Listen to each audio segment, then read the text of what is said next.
So first things first, the stock market. What about the stock market? That shit was crashing off for like 24 hours. I looked at my stock portfolio yesterday. It was fine.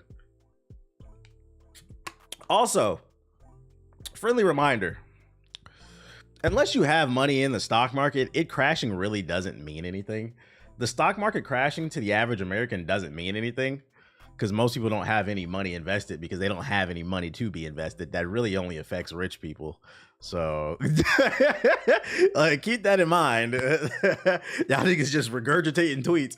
You said, but I do. What you invested in? Because my portfolio is looking green. You niggas invested in bad shit.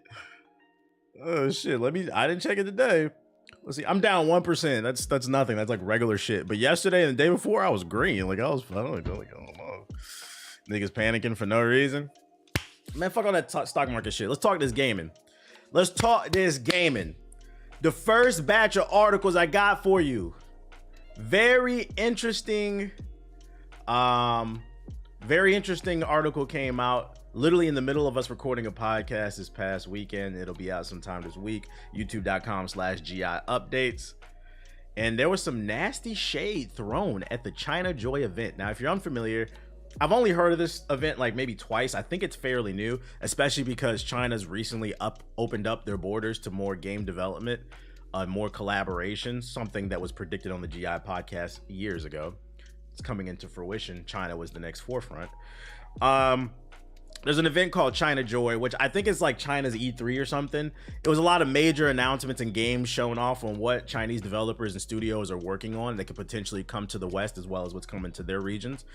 And there was an interesting quote given by a developer who's been working on Phantom Blade Zero, which is one of the biggest games coming out in the next year. Although it's rumored it could come out in 2026, hopefully 2025. The game looks fire.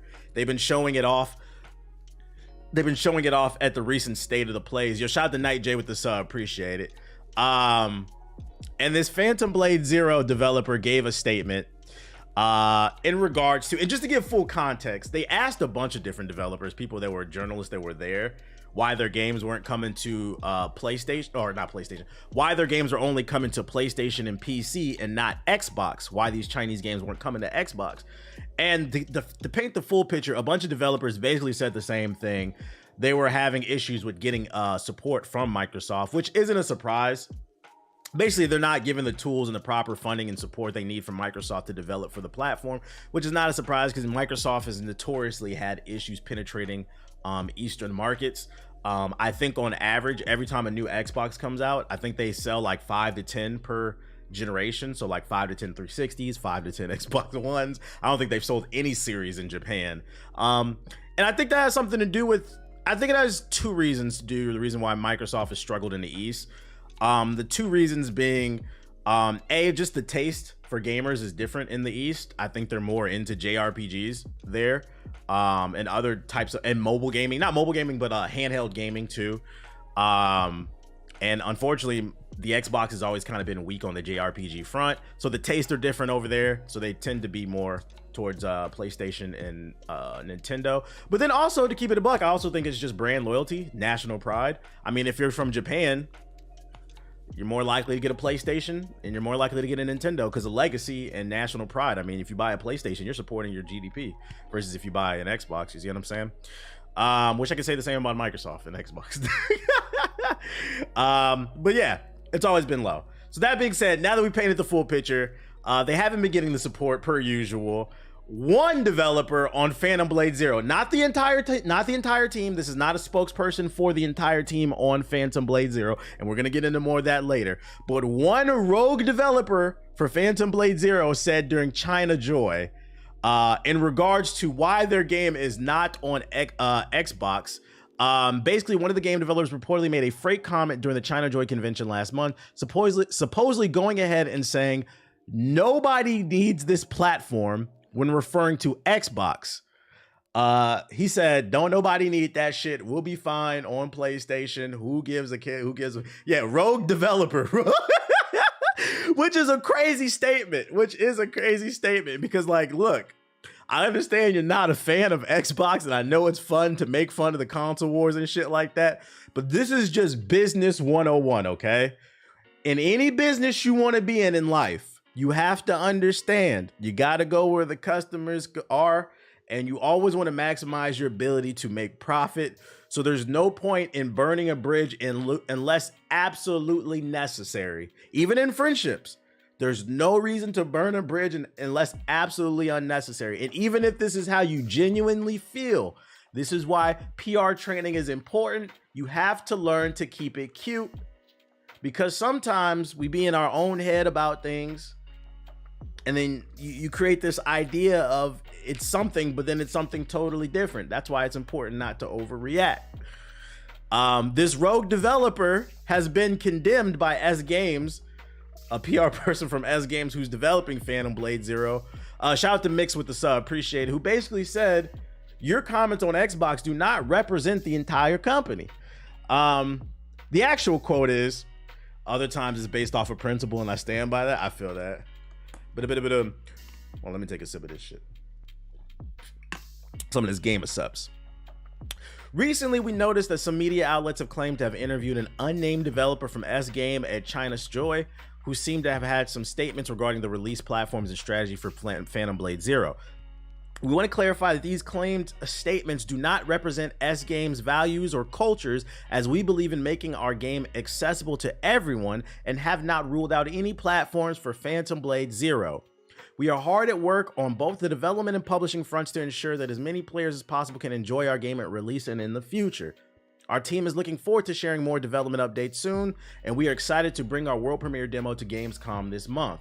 Translation: you're lucky we don't know who set this on the development team, because they gave an anonymous quote, but respectfully, shut the fuck up. We're trying to make money. There's no reason. There's a console war brewing behind the scenes, and there's no reason to play into that. We need to maximize the dollar. I appreciate it, Homeless. Doesn't this game come out? The rumor is 2026. There's no definitive release date. I'm hoping 2025. Based off the gameplay we've seen, and also the fact that they're showing up at Gamescom, it feels like a game that's near the end of the development cycle, so I'm hoping 2025. Maybe we'll get an announcement at Gamescom. We'll see. So this game is exclusive or not? That is a good question. My gut tells me it's probably going to be a timed exclusive, because based off this quote, it sounds like they want to put it on Xbox, but there might be some truth to the statement of they're not getting the proper support that they need from Microsoft. And I think this probably matters more over in China, because you got to keep in mind, the Chinese government just opened up their borders for more collaboration from foreign entities. So they probably need a little bit more help with their development in China. And that's probably why they're making those call outs. So we'll see. We'll see. You said, is the Series S the reason? No, there hasn't been any reports or anything like that. The report was, it's just a lack of help from Microsoft. Probably not enough dev kits to go around. Who knows? They need to specify. All I can say is I'm looking forward to the game. I thought the story was funny. And I just got to say, just to use this as a lesson, business 101, chill the fuck out. There was absolutely no reason to be a rogue dev and come out and say, don't nobody need no fucking Xbox. You sound like a YouTuber, bro. Whoever this developer is, you sound like a YouTuber. Please tell me it's not coming to PS4. I hope so. There is a game coming to PS4 though. We're going to talk about that later. I appreciate all the early birthday wishes. My birthday not till tomorrow though, so go ahead and drop some subs. Let's get the party started now. We better hit the stock. Speaking, and by the way, for all the because I don't participate in the console wars. I like talking these numbers and talking all these stories just to talk shit. It's just shits and giggles, conversations, gaming. So all the PlayStation niggas in the chat that we're getting super excited because the Xbox is getting slandered by some developers, calm down, because we on you niggas heads too. PlayStation niggas, come to the front. World-renowned, greatest RPG of all time, and one of my favorite jokes to go to when it comes to talking shit about the Sony ponies, Final Fantasy VII Rebirth, or the remake. It hasn't been selling that well. There have been people in the comment section of Hokage highlight, you don't know what you're talking about. I bought it. No. It has not been selling well. We've been pulling the charts up. Maybe like 2 or 3 months ago, it was in the top 25 and it was like number 23. But like the last month or two, We haven't seen it anywhere. You guys are not buying it outside like the first month the game came out, which I just find to be very fascinating because you guys swear it's the greatest RPG of all time. Yeah, if it don't apply, let it fly. We've got some numbers here. According to this report, Square Enix sales drop year on year despite the release of Final Fantasy VII Rebirth. Oh no. Sales of Square Enix games have dropped compared to last year despite the high-profile release of Final Fantasy VII Rebirth. What? The greatest RPG of all time isn't boosting their sales? But not only is it not boosting the sales, they're not even stagnant. The sales have... And it's because you PlayStation niggas don't buy games. Xbox niggas, shut up. Y'all don't buy games either. You subscribe to Game Pass and you taste test. You don't beat none of those games. We've seen your achievements. 30% of people beat Elden Ring on PC and PlayStation. Only like 8% beat it on Xbox. We know you niggas subscribe to Game Pass to taste test. You niggas are Costco gamers. Matter of fact, I don't even want to disrespect Costco because Costco is great. I love it. You niggas are Sam's Club gamers. Just be taste testing shit. Don't beat nothing. I've seen somebody, I released a maybe not even Sam's Club, BJ's. I seen somebody because I released a TikTok and an IG reel today talking about the same exact thing from like a previous stream, and somebody was like, it's because here over at Xbox we play games for fun. That's your counter argument? Because by that logic, if your games are so fun, you should be beating some of them, right? I get it. You know, people have work, they have life, they have family, so you're not gonna be able to beat everything. I get it. But you should be able to beat some of them, right? Because it's so fun, right? But we're not talking about you Xbox niggas. We on the PlayStation niggas. According to the latest earning report, the company's overall net sales dropped by 18.4% year on year for the most recent quarter. We're gonna round that up. 20%. 20%. Sony ponies. Your PlayStation needs you. This is driven in part due to the decline in sales of new games, not old, new games. By comparison, the same quarter in 2023 saw the release of Final Fantasy 16 and you niggas bought Final Fantasy 16 more than the greatest RPG of all time.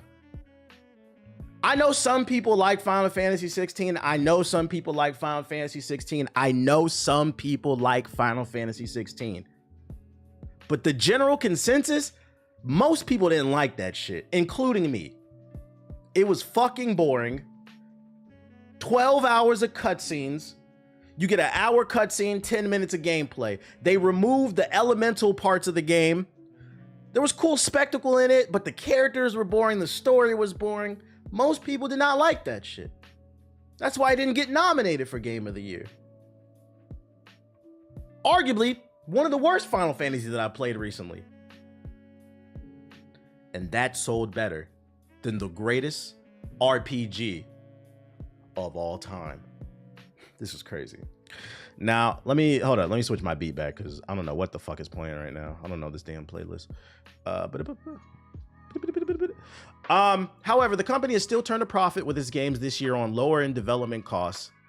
So yeah, I didn't even have to read this part. I already knew. Because you might be wondering, if their sales are down 20%, how did they still turn a profit? So in gaming, there's a term called whales. Translation, meaning there's a small percentage of gamers that are keeping a game alive. This is the real reason why niggas love free-to-play games, because most y'all ain't buying shit. Y'all try to act like y'all supporting these developers. No, these whales are. Final Fantasy 14 is keeping Square Enix alive, which, you know, makes sense. I haven't played it, but from my understanding, Final Fantasy 14 is great. And I'm gonna give y'all that. It looks great. I just don't want to pay a subscription fee. I don't want to play any game that involves having an extra bill. I have too many bills. Yo, shout out to It's Mo with 85 with the sub. What's more is its MMO subsequently saw a rise in sales and profits compared to last year. The later quarter does not include the July release of Final Fantasy XIV expansion Dawn Trail, though clearly interest has risen ahead of its release. Translation: you're not buying any new games, but you are buying the expansion for Final Fantasy XIV, and you're buying all the skins and mounts.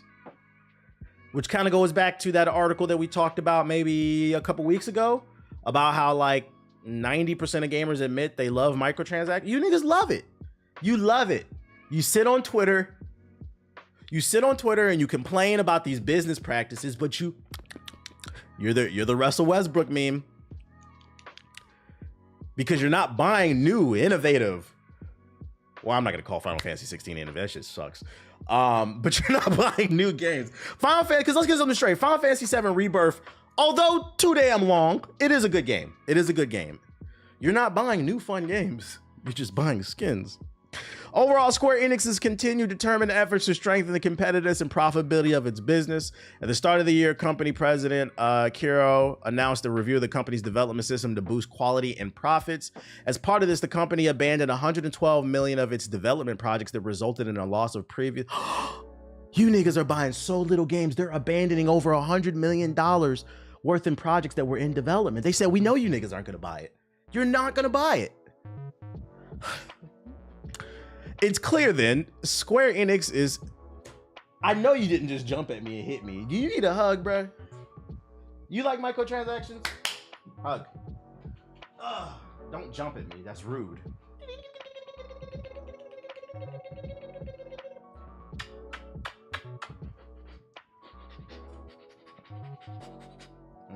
Dog.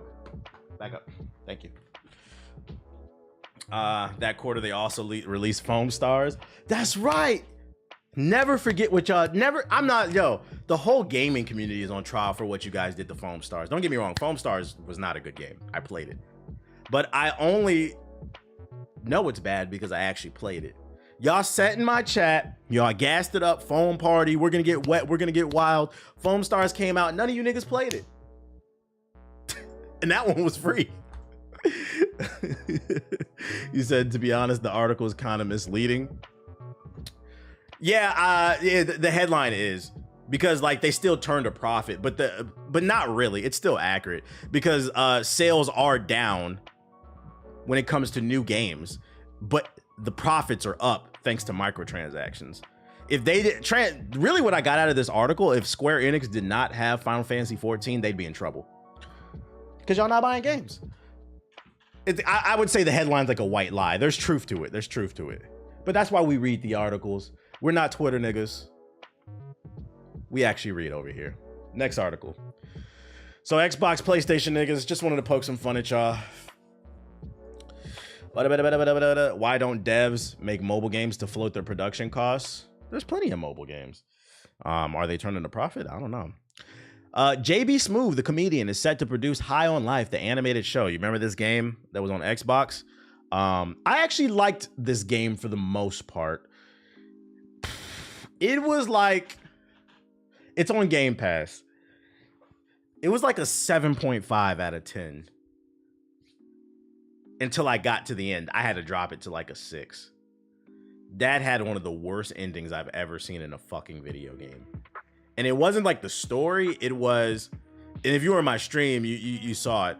The ending, and I get it, the game is called High on Life, but the ending turns into a straight up acid trip and it like burned my eyes. It was so bad. To the point where like I felt like it was actually very irresponsible. There should have been like an epilepsy warning before in the final mission or something. It was really bad. It was a very bad strain on my eyes. But anyways, it was still a decent game. It was still a decent game until the ending, I think. But apparently, the game did so good that recently it's been reported that JB Smoove is on board to produce and potentially star in an animated show set in the universe. I got the Unk eyes. I do. I'll be 34 tomorrow. I'll be 34 tomorrow. Matter of fact, if you're watching this on Hokage Highlights, by the time you see this, it should be the 8th, which is my birthday. This is the 7th. Go ahead and drop some super chats in the comments. $5, $10, whatever your heart can give. Drop those super chats. Say thank you, TBH. Thank you. The quirky, bizarre first-person shooter was released last year to position reception, and since it dropped, many have commented on the game's potential to be converted into an animated series. Yeah, it felt like it could have been like, I could have seen this like on Toonami or something like that, like a cartoon, like one of those adult cartoons, or Adult Swim, my bad. Shout out to Majestic 7 with the sub, appreciate it. 34 going on the pension, Unk, you deserve it. I feel that. Nobody knows my age until I say it. I move faster than most you niggas. Most you niggas hips tight as hell. I'm more handsome. I'm pretty. My skin is succulent. How I know? My lady told me.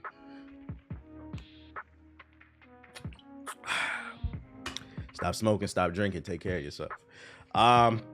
Do we start calling you Unc now? Y'all been calling me Unc. That shit doesn't bother me. That shit doesn't bother me. It's a blessing to make it to this age, bro. It's a blessing. Yo, shout out to Shady Skipper with the 5 gifted subs. Appreciate it. I made it, and you can make it too. Get your life together. Motherfuckers be saying that shit like it's some type of like motherfuckers be renting a shack in the back of Willacoochee, Georgia for $5,000 a month, eating top ramen and fucking tuna for dinner every day. Unk. That shit don't bother me. My life is great, nigga. I didn't stream 2 days in a row. You know why? Because I ain't have to. Perfect for the television. Yeah, age is a blessing. It comes with wisdom. High on Life is an original and entertaining title with a unique story that sees players battle all types of aliens, life forms, in a fight to stop humans from being. Yeah, we know. I'm not gonna lie. I feel like this would actually be better as a cartoon than a game. But a bit. Unk status achieved. Many more to come. They'll turn to Unk age at some point. We all do. Leo gang, something like that. We all do. I think this would be better off as a show. So keep an eye on this. Don't be surprised if this comes. Does Adult Swim still exist? I don't know. I don't watch television. Yo, shout out to Young De Niro. You know what I do watch? Team USA coming through, spreading the freedom basketball. We went crazy yesterday. Somebody had tweeted me too. How you feel about Joel Embiid's performance? It's still fuck Joel Embiid. I don't care if he played decent yesterday. He scored some points finally. I'll give him that. But I'm not gonna lie. Exactly. Joel Embiid is still a terrorist. I've learned from Joel Embiid fans that a lot of NBA fans only look at like how many points somebody scores. What up, Nova? I look at how people only look at the box score. It's the little things. This man on the jump ball at the beginning of the game, he cannot jump. He can't play defense. He played good because we played Brazil, but against a good team where we're gonna need defense, absolutely not. AD and Bam are starting over him. He cannot play in a system. Who saw the game yesterday? Double Agent. Who saw the game yesterday? There was a beautiful pass that what's her name? Steph Curry should have gotten an assist off of. He threw the ball over the defender, and if Joel Embiid had his eyes on the ball, he would have got an easy layup. Instead, the ball hit his back. I'm like, this dude doesn't know how to play in motion. He's a fucking moving brick, bruh. Embiid needs Ozempic. Yo, chill, man. So you saw that play, Ab? I was pissed that's the shit I'm talking about. Those little things. When we played, it's because we played Brazil. When we play teams like Germany and France, that shit ain't gonna fly, bruh. Embiid needs some of the big Yes, Holiday does not score a lot, but he's really good on defense. He's absolutely Drew Holiday absolutely deserves to be on. The only person I questioned was Derek White. I was like, why is he on the team? But I mean, he's been playing decent. So, and I've also learned that Team USA, there's a lot of politics. If you're not a Nike player, it's hard to get on a team. I've learned. Not gonna lie, Germany looks really good. Yeah, we beat them. We got Serbia next, which we beat them twice, so we should beat them as long as we don't get cocky. But it is what it is. Twitch be giving me 8 ads every time you get a topic I'm trying to hear about. Damn. Hey, go ahead and sub it up, bro. It's almost my birthday, bro. It's almost my birthday. Let's get into this next article, though. I'm over here yapping about basketball. Serbia don't got no guards. Yeah, it depends on how well. It depends on how well. How you been, though, Nova? It depends on how well, what's the name, play. Joker. Any B-Day plans? Nah, I'm chilling. I'm just streaming. Me lady is out of town on a business trip, so I'm all alone by here. I'm gonna just be streaming. Ant the X Factor. Ant been going crazy. So I'm chilling. Jamal Murray is so sorry. Oh yeah, Team Canada, they fucking suck. Let's talk about that. Yo, shout out to Ghost. Everybody say, oh, ho. Yo, they got fucking body. Yo, if you didn't see the game when Canada played, was it France or no, was it Serbia, I think. Whoever the fuck they played, they were down like 20 points. Canada was up, up like 20 points, and they came back. That shit's crazy. You guys suck. Blame Drake. I blame Drake. Yo, shout out to Double with the sub. Appreciate it. Let me get back to these articles. I'm yapping. Jamal Murray loses 30 basketball IQ when he isn't playing against the Lakers. You know what it is, though? Jamal Murray thrives with a big. The problem with Canada's biggest weakness, they don't have no bigs. It was all guard play. If you watch the game, I didn't see the game, but I saw the highlights. But at one point, they had Dylan Brooks on Wemby. When I saw that, I was like, they thought that shit looked crazy. It looked like Dylan Brooks was humping Wemby. Like, that shit looked crazy. Like, they don't have any size. That's the issue. So, like, jokes aside, Canada is a threat.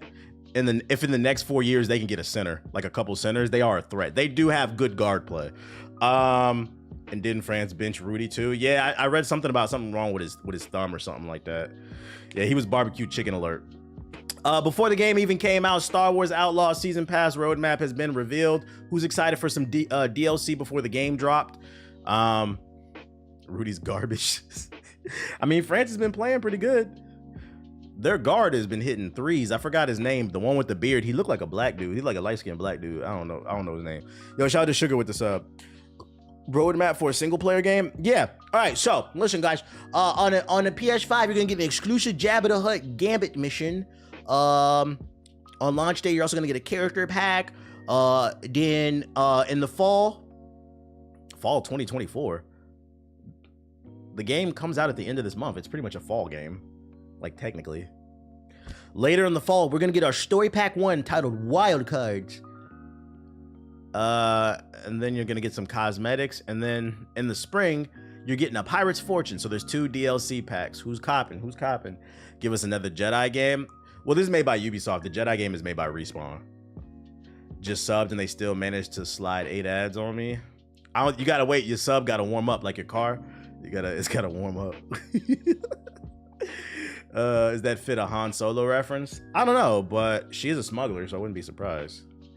Give me Jar Jar. Where the 2K news? Wasn't there supposed to be some 2K news? Maybe tomorrow. My sinus is about to start acting up. Apparently, data miners think that Half-Life 3 is in development. For those who are young, the joke in gaming has always been that... So for those unaware, before Steam became the premier platform in gaming, Steam, or Valve, the owners, they used to also make video games. And the joke in gaming has always been that Valve, aka Steam, is afraid of the number 3 because they never made Half-Life 3. Because Half-Life 2 is considered a classic, and then they've never made Left 4 Dead 3. But there's a rumor going around. I would take this with a big grain of salt. Apparently Valve, I've read this one already. Apparently Valve is working on a new game.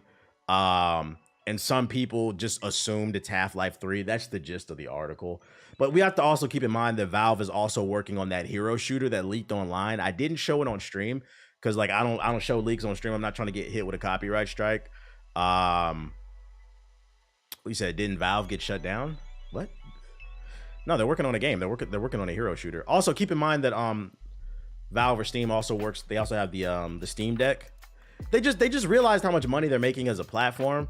I don't like it's a joke, but I don't think they're afraid to make Half-Life 3. It's one of those things that's like, it's been so long because Half-Life 2 came out in the early it literally came out like 2001 or something like that. It can't. Oh yeah, Portal 3. Yeah, they never made Portal 3 either. So yeah, it's been so long since the last Half-Life. It's kind of like when Kingdom Hearts 3 came out. I don't care what nobody says. It doesn't matter how good Kingdom Hearts 3 was, because people waited 10-15 years for it. It was never going to be good enough. And I think the same thing would happen with Half-Life 3. So like, they seen how much money they're printing with the Steam platform. They're getting 30% of every sale on every game. And now they have hardware. It's kind of like, what's the point? You said Valve shut down, huh? Yeah, like I'm not gonna lie. We found the console gamer in the chat. What are you talking about? You're not wrong. I hate it. No, don't get me wrong. Kingdom Hearts 3 still fucking sucks. I think it does. But like, it would have never been good enough. Like, because the problem is when you wait too long to create something, people's imagination starts to run wild. Like, oh look, like I'll give you an example. If Sony announces a new SOCOM, because it's been so long, I don't know if it'll ever be good enough. Whatever comes out, people's imagination is gonna run wild. Oh, they could do this, and maybe we could do that. And then you got to keep in mind the average gamer doesn't tune into streams like mine. They don't read websites like this. They're not super informed. So then they go into a game blind and they get upset. Like, a matter of fact, a perfect example is, I remember when Baldur's Gate 3 won Game of the Year last year. You know what? I don't know if I talked about this. What happened was, on my TikTok For You page, I got a lot of streams of people playing Baldur's Gate 3 for the first time because it won Game of the Year. And that's one of the benefits of winning Game of the Year. It's advertising. It generates more sales. People get curious. But what happened was, I watched like at least 5 or 6 streams, and each one of them, they were just bitching and complaining that Baldur's Gate was a turn-based game. What the fuck is this shit? Bro, it takes one quick Google search, one gameplay. You don't even have to read an article. Watch a gameplay trailer. You would have known it was a turn-based game. It was a story-driven turn-based game. But it's a lot of people that don't do that. They just heard, oh, this shit's fire. Because it doesn't matter how good a game is. I love Mass Effect. I know Mass Effect is not for everybody. Not everything is for everybody, bro. Some of y'all love Latina women, and I get it. They're beautiful. That Spanish shit sounds great. But, you know, a lot of them are crazy, so I don't want to deal with it. You know, some of y'all like that crazy. I don't. He said, like, for me, I'm past that point in my life. And I know they're not all crazy. It's just a fucking joke. The jumping comparison. I gotta get my jokes up. I gotta get my jokes up. You know, as someone who dated a crazy Dominican from Brooklyn, I've had my fair share. I'm good off that. You see the point. But there's some men out there that like that crazy. They like that shit. Anyways. More for the rest of us. Hey, do your thing. You said my dating lore is crazy. It is. It's not a joke. I'm married to one. Oh, Jesus. And then last but not least, the last article I got for y'all. Just a quick update. You guys remember Mike Ybarra? We talked about him about a month or two ago on the stream. This guy became infamous. So for those unaware, I believe he's the former president of Blizzard. He went viral about a month ago because he tweeted out, and I'm paraphrasing, something along the lines of, I think he had beat The Witcher 3, and he was just like, you guys ever beat a game and you just want to tip the developers? Like, you ever just want to give them more money? And everybody was like, respectfully, shut the fuck up. Nobody wants to tip developers. We wouldn't have to tip the developer if y'all paid them correctly. Instead, Andrew Wilson of EA is making $30 million a year for God knows what reason, because Madden fucking sucks. And I got a Madden article for y'all later in the stream. Yeah, this guy. Nigga, shut the fuck up. Don't nobody want to tip shit. Yo, shout out to Von Wick with the sub. So the story has come full circle. And remember, if you remember on that stream, I told y'all, I said, don't fall for this shit. It's a fucking psyop. Oh, I would love to. I would tip for what? This guy is a former CEO. He doesn't even buy games. I guarantee you he gets them for free. It's a psyop to trick you into you doing it. He's recently been revealed to get a new job. He is now the CEO of some gambling company. What a surprise. Let's read about this. He's announced his resignation at the same time that Mike Nana. Ybarra's new job doesn't give any obvious clues. Where's it at? Where does that get to it? Let me go back. Oh, Prize Picks, my dumb ass. Former Blizzard president who stepped down in January has a new job. He's the CEO of Prize Picks, a daily fantasy sports company. And he's not the worst former, he's not the CEO of a gambling company. In my opinion, he's the CEO of the gambling company. Because when I think of gambling companies online, there's two that I think of. Stake, because of my dog probably about to come out. Stake? Stake, because of fucking kick.com. And then if you're on YouTube, you know about it. If you follow any NBA or any sports channel, you know you've seen it. Use my code for prizepicks.com. Shout out to quite long with the sub, appreciate it. He is now the CEO of Prize Picks, which is a website where basically, like, if an NBA or any sports game is going on, it allows you to, like, oh, I think Joel Embiid is gonna get no rebounds because there's a high probability. You can bet $100 because he can't jump. There's a high probability he'll get 0 rebounds tonight. I just made $200. That's what it's for. So surprise, surprise, the guy that was trying to trick and manipulate you into tipping developers for more money on their half-ass broken games these days, he's now the CEO of a gambling company. It's almost like this guy is Prize Picks, DraftKings, Underdog. Yeah, DraftKings is another big. He's now the CEO of one of the most premier gambling. I said, learn their names. These motherfuckers are full of shit. Mike Ybarra, Penis Pete, Pete Parsons, Penis Pete. Learn these fucking names, bro. People are crazy. Joel goes to sleep dreaming from the bench. I thought that was fucking funny. I thought that was funny. Yeah, Pete Parsons, the CEO of that lied about Bungie's books, basically. He said, "Oh yeah, we made tons of money off the Destiny DLC." Survey says that was a lie. Are you trying to beat Sekiro today? I've been told I got 2 more bosses. If the first one doesn't take too long, maybe I'll go with the final boss. Yeah, it depends. If not, definitely tomorrow, like sometime this week.